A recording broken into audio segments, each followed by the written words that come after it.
میں ذکر ہے سورہ الاسراء آیت نمبر 14، لے پڑھ اپنا نامہ آج تیری نظر بڑی تیز ہے.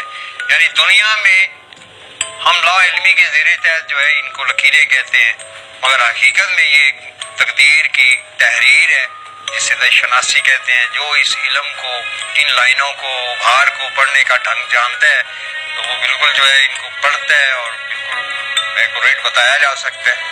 مگر ان کا بننا بگڑنا بھی علامت رکھتے ہیں، کبھی تیز ہو جاتی ہیں، کبھی ڈم ہو جاتی ہیں، تو ان کا ایک مطلب ہے.